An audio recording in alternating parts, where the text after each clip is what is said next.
Hola, buenas noches a todos. Antes que nada, agradezco la invitación a participar como ponente y pues también la deferencia que tienen hacia mi persona, sobre todo por una semblanza, considero yo muy pronto, pero pues con mucho gusto recibo ese honor para mí y viniendo sobre todo de mi casa, de Magdalena de las Salinas, a la doctora Frida, el agradecimiento eterno por esa semblanza y por permitirnos participar, también al doctor Ruiz y bueno, pues a mi carnalito Cristóbal Herrera Palacios, un gran cirujano, sobre todo de columna, que pues hemos estado en las buenas, en las malas y hoy agradezco mucho lo que dice de un servidor. Asimismo también al doctor Víctor Ilizaliturri Sánchez, quien es toda una eminencia nacional e internacional en el tema de las prótesis, que haya participado el día de hoy con nosotros. Y para no retrasar más estas pláticas, voy a ser breve porque la plática que me continúa es una plática muy interesante. Yo voy a hablar sobre el método de tratamiento de la infección periprotésica en el Hospital de Ortopedia y sobre algunas de las características y de manejo que estamos realizando.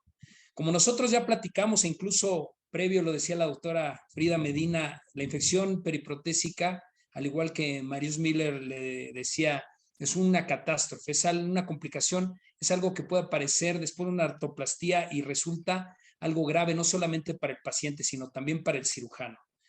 ¿Por qué nos preocupa tanto una infección periprotésica? Porque cada vez tenemos los casos más complejos, nuestros pacientes tienen enfermedades concomitantes, bacterias se vuelven resistentes, sobre todo actualmente con las famosas bacterias escape. Nuestros pacientes están inmunocomprometidos y tenemos pacientes que requieren una investigación más precisa para poderlos manejar.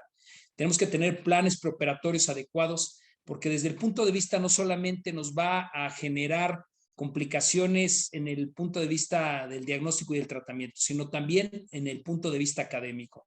Es muy importante para nosotros saber que un reemplazo de cadera, un reemplazo de rodilla, es una intervención que nosotros buscamos con el ánimo de que el paciente tenga una mejor calidad de vida y que se vuelva a restablecer su función, que se maneje un paciente independiente. Pero cuando nosotros tenemos una infección, esto va a significar que se tenga que realizar en ocasiones múltiples intervenciones quirúrgicas, que tengamos que utilizar cursos prolongados de antibiótico y sobre todo días de estancia hospitalaria prolongados. Se dice que la infección periprotésica de rodilla va a alcanzar el 0.5% al 1.8% y se espera en 2022 que supere el 1.6 millones de dólares para su gasto acumulado. Asimismo, que el costo estimado por infección va a representar de $130,000 por paciente. Muy importante que nosotros conozcamos que en México la infección después de un reemplazo articular puede oscilar desde el 0.68 hasta el 1.60% y se supone de 6,000 a 20,000 infecciones en el sitio quirúrgico operatorio, cuales estén asociados a la infección de cadera y de rodilla anualmente. Como todos sabemos, los factores de riesgo que nosotros vamos a visualizar para que nosotros podamos operar de la manera más adecuada a un paciente es evitar que ese paciente tenga un índice de masa corporal mayor a 60, mayor a 40, porque la obesidad nos representa de 1.9% veces más de riesgo para que se infecte. El abuso del alcohol, el abuso del cigarrillo, los pacientes que durante su valoración prequirúrgica obtienen un ASA mayor de 2, también tienen un riesgo elevado para que presenten una infección periprotésica. Y sobre todo, muy importante que el tiempo quirúrgico que se lleve a cabo sea un tiempo estandarizado y que el médico que lo opere tenga el conocimiento adecuado, porque los tiempos prolongados también pueden generar una infección periprotésica. La diabetes mellitus y la infección de vías urinarias es imperativo que se tienen que controlar, porque ya que la bacteruria sintomática representa el 11 y el 16% de infección periprotésica en las mujeres y en los hombres 4% a 19%. La artritis reumatoide también tenemos que informarle a nuestros pacientes que deben ir en las mejores condiciones porque esos pacientes descontrolados pueden presentar de 18 a 24%. Transfundir a un paciente también es un factor de riesgo importante para que el paciente pueda desarrollar una infección periprotésica de 14.1% a 8.1% de los pacientes que reciben una transfusión en rodilla, 14.1% y en cadera, 8.1%. Por eso se ha puesto tan de moda el ácido tranexámico y tenemos que irlo utilizando cada vez más para evitar transfundir a nuestros pacientes. Pacientes que presentan una enfermedad oncológica, sobre todo que tienen poco tiempo de haber sido radiados o manejados con quimioterapia, tenemos que postergar esa artroplastía de cadera o de rodilla o de hombro para que el paciente no desarrolle una infección periprotésica precoz. Y como sabemos, bueno, la definición de infección periprotésica es la presencia de una fístula que comunica con la prótesis. Eso es evidencia de infección periprotésica. La inflamación aguda, sobre todo, eso puede ser muy sugerente. La presencia de exudado purulento sin otra etiología conocida que va a rodear la prótesis es una evidencia definitiva. Y muy importante que tengamos 2 o más cultivos transoperatorios combinados con la artrocentesis preoperatoria y los cultivos transoperatorios. Estos que desarrollen la misma bacteria o el mismo organismo nos va a sugerir que estamos ante una infección periprotésica. Organismos como Propinobacterium arnes o el Staphylococcus coagulasa negativa, no pensemos en una infección, pensemos que tal vez haya habido una mala toma del cultivo. Este cuadro es sumamente importante y siempre les hacemos referencia a nuestros médicos residentes y a nuestros adiestramientos para que lo conozcan adecuadamente y tomen una decisión a tiempo del manejo de una infección periprotésica. Y como dice, lo manejamos en 2 criterios, los mayores y los menores. Los criterios mayores van a ser el crecimiento positivo del mismo organismo por método de cultivo estándar. Eso definitivamente está definido que es una infección. El tracto fistuloso que comunique con la prótesis, no hay vuelta de hoja. Eso es una infección periprotésica. Pero a veces cuando tenemos duda tenemos que echar mano de los criterios menores, como cuáles, como la PCR, el dímero D, la BCG, estos reactantes de fase aguda, tenemos que irlos acumulando y haciendo una puntuación, así como el conteo leucocitario de la sinovial, que es muy importante, y la estearasa leucocitaria, que tenemos convenio, pero actualmente no la utilizamos mucho porque esa se tiene que estudiar en Estados Unidos y a veces nos retrasa un poco el diagnóstico. Tenemos que ver los polimorfonucleares en la sinovial y a veces si tenemos un cultivo positivo, la histología positiva y si hay purulencia alrededor de la herida. Vamos a hacer una sumatoria de estos criterios menores, y vamos a ver que si son mayores de 6 o iguales de 6, el paciente definitivamente está infectado. De 3 a 5, no concluyente. Y si tiene menos de 3, el paciente no está infectado. Es importante analizar este cuadro y que cada uno de nuestros médicos residentes y de nuestros adiestramientos lo conozcan a la perfección para poder determinar a tiempo y poder manejar adecuadamente. Y como vemos en la diapositiva, el juicio del médico es sumamente importante. Eso no hay, cuando un paciente llega con una infección y tenemos la duda, tenemos que ver a un experto porque el experto es quien nos va a ayudar, inclusive a veces con los estudios que tengamos duda. Debemos evaluar en el preoperatorio y es necesario observar detalladamente si tenemos una fístula, como en la diapositiva del lado izquierdo. Obviamente en la del derecho tenemos que examinar los tejidos periféricos a la colocación de la prótesis. En este caso no tenemos la menor duda de que estamos ante una infección periprotésica, pero tenemos que hacer la evaluación adecuada, sospechar si tenemos una fístula, si hay drenaje persistente, si la inflamación es aguda. Y si nuestro paciente presenta dolor, esto generalmente se presenta al inicio de la colocación de una prótesis. Cuando es agudo, se puede determinar con dolor, pero muchos pacientes que tienen una infección y ya es de manera crónica, el dolor no siempre va a ser la referencia para sospechar de una infección periprotésica. Tenemos que evaluar el tipo de prótesis con la que contamos, cuánto tiempo tiene de implantada esa prótesis, si le hemos hecho algunas cirugías previas al paciente, como los pacientes que tienen algún problema previo de displasia de cadera y han sido manejados con múltiples cirugías, o los pacientes que se les realizó artroscopía a la rodilla, tenemos que evaluar porque mientras más cirugías, más riesgo de que ese paciente tenga una infección. Los historiales de comorbilidades que nos pueden alterar, como la diabetes mellitus, artritis reumatoide, hipertensión, si hay infecciones previas en algún otro sitio, si el paciente tiene alguna alergia o tenemos algunos resultados de algunos cultivos previos y si se ha manejado con antibiótico, porque esto puede darnos algún falso positivo. Tenemos que buscar el gabinete, como ya mencioné, los reactantes de fase aguda, el BCG, el PCR, son sensibles y específicos, radiografías en diferentes proyecciones para valorar si hay osteólisis alrededor de la prótesis. Debemos realizar artrocentesis y análisis del conteo leucocitario. Siempre tenemos que tener visualización del líquido intraoperatorio, el líquido articular y tomar el cultivo siempre de 3 sitios diferentes, porque a veces solo un cultivo puede dejarnos la duda de que el paciente esté infectado. Un líquido sinovial diferencial de neutrófilos, que siempre es mayor de 65%, o un recuento de células mayor de 1.700 unidades por litro, nos está hablando de una infección de rodilla en 97% sensibilidad y un 94% de especificidad. Y cuando tenemos ese líquido sinovial con 4.200 células, nos habla de que tenemos un 84% de sensibilidad y un 93% de especificidad en una infección periprotésica de cadera. Tenemos que evaluar los hemocultivos cuando el paciente tenga picos febriles y generalmente no lo hacemos porque a veces estamos pensando solamente cuando hay una diseminación hematógena para realizar ese hemocultivo y esperar a que el paciente tenga un pico febril a veces no es necesario para poder determinar que ese paciente está presentando una infección periprotésica. No utilizamos la resonancia magnética, ni tampoco la tomografía computarizada, ni el análisis de leucocitos, ni la tomografía por emisión de positrones para llegar a la conclusión de que hay una definición de infección periprotésica, porque tenemos otras herramientas que son más económicas y que más rápido nos pueden hacer llegar al diagnóstico.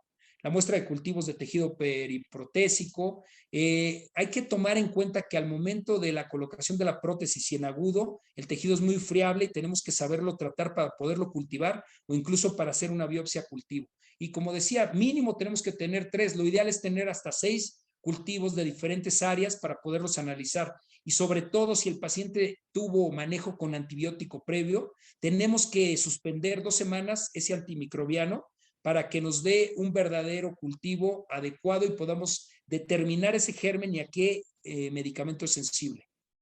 Recordemos de manera importante el biofilm. El biofilm es una cubierta de microcáliz que se va a anidar en las prótesis y en los materiales de osteosíntesis, que es una matriz de glucosaminoglicanos y que se va a sumar a las células propias del microorganismo y estas células van a impedir que con esa biopelícula se penetre el antibiótico a la prótesis. Por eso a veces, aunque tenemos un cultivo y determinamos el antibiótico que vamos a utilizar, no le hacen nada porque el biofilm guarda esa bacteria en diferentes fases de reproducción y en diferentes fases de crecimiento. Entonces a veces ataca la bacteria que ya está madura, pero las bacterias que van creciendo no son atacadas. Entonces esas biopelículas son muy difíciles de erradicar hasta que no retiramos esa prótesis. Hoy tenemos la posibilidad de analizar de manera microscópica por expertos patólogos las membranas de Morawetz y se han clasificado 4 tipos de membranas. La primera que tenemos que saber que no es una infección es la que nosotros decimos que es por debris.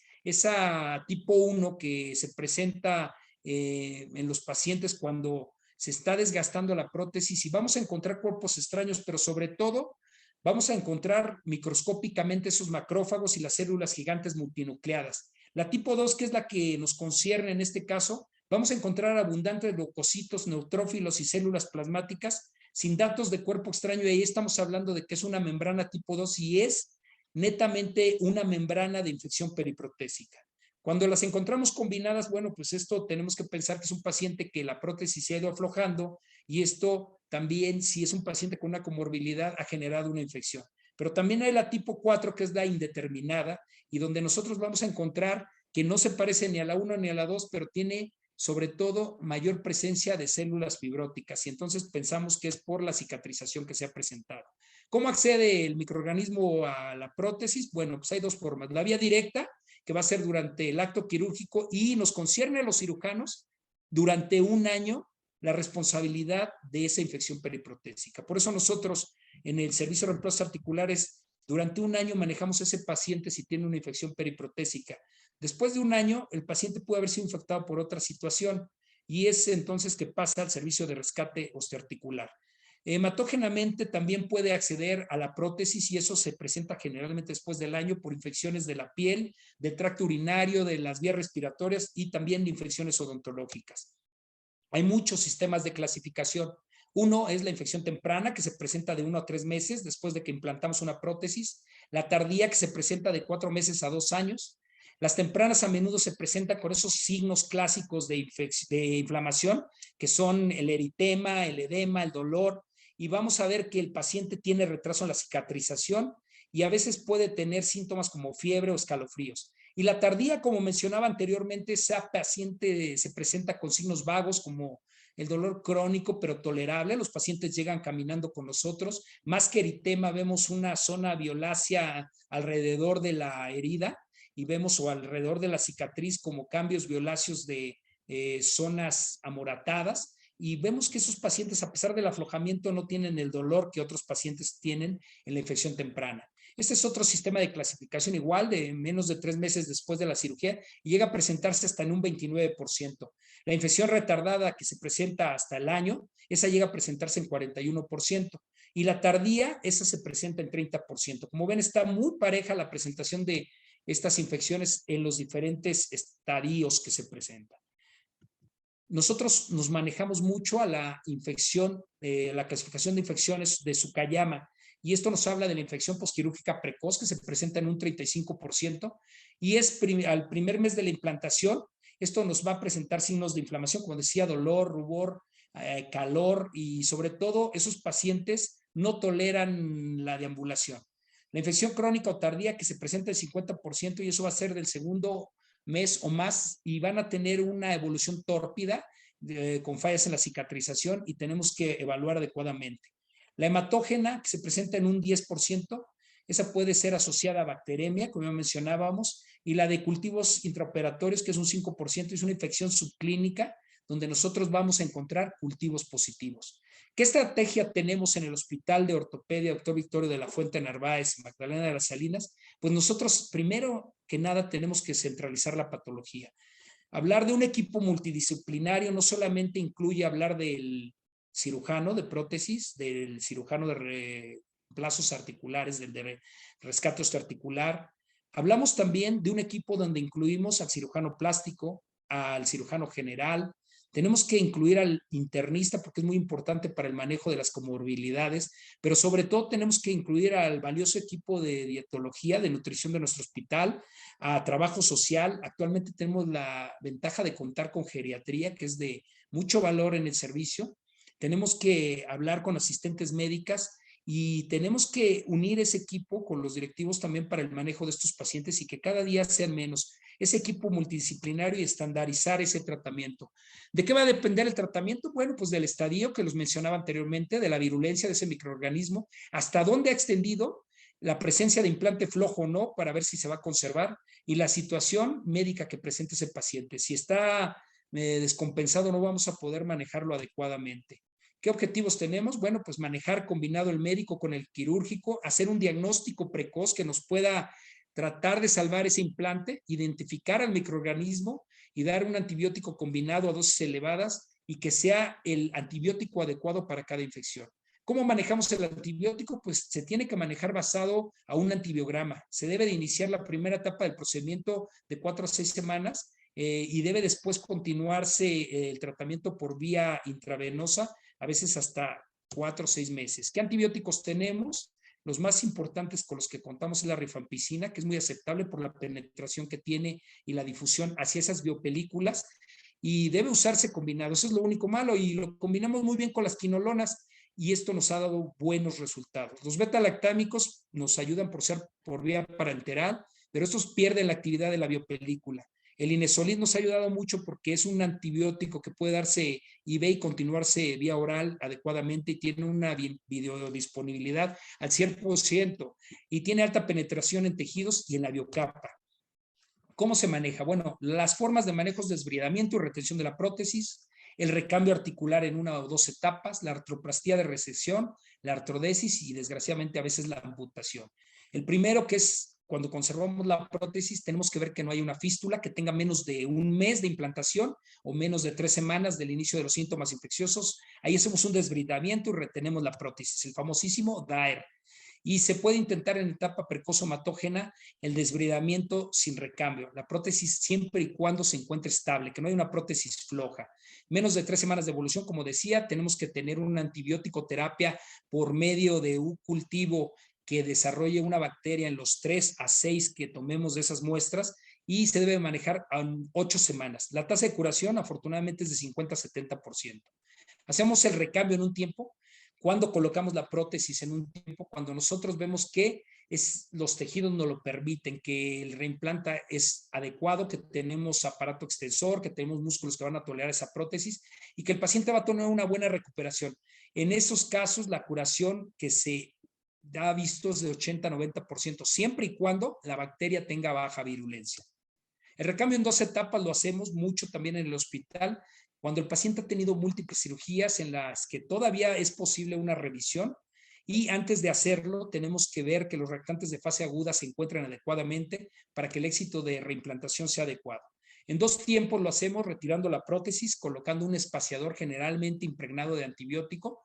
Este espaciador lo podemos dejar por 6 semanas hasta 6 meses y podemos hacer la reimplantación de una prótesis, y la tasa de curación de estos pacientes ha sido hasta 90%. Actualmente en el hospital nosotros tenemos desde Colchero la escuela de tratar el desbridamiento, escarificación y colocación de la prótesis. El desbridamiento, como la mayoría de los que hoy nos escuchan y que nos ven en este foro, sabemos que tiene que ser un desbridamiento agresivo. A veces nosotros decimos, no, pues no quitamos este hueso para que le podamos colocar una prótesis. Tenemos que quitar todo tejido desvitalizado, todo el tejido que esté necrótico, auxiliarnos de los famosos criterios de Schooling para poder nosotros erradicar verdaderamente los focos de infección y los tejidos que puedan necrosarse y que no estén viables. El desbridamiento debe ser un desbridamiento, decimos en el buen sentido de la palabra, agresivo.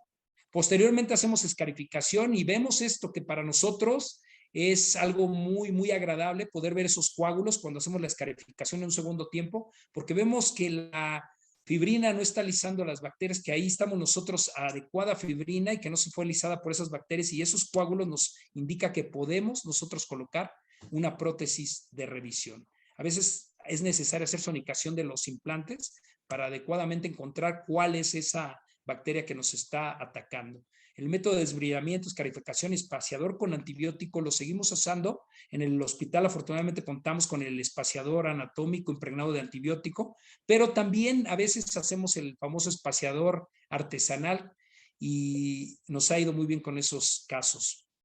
La artroplastia de recambio en una etapa se realiza en 85% en los centros especializados en Europa, y no debemos de realizarla cuando el paciente tiene una sepsis importante, cuando ha fallado los procedimientos previos más de 2 veces, la infección compromete estructuras neurovasculares y no tenemos un cultivo adecuado. En ese momento no debemos realizarlo, y también sobre todo cuando nosotros vemos que no podemos hacer el cierre de piel y que tenemos que auxiliarnos para realizarlo de, como lo decía, un equipo multidisciplinario, a veces cirugía plástica.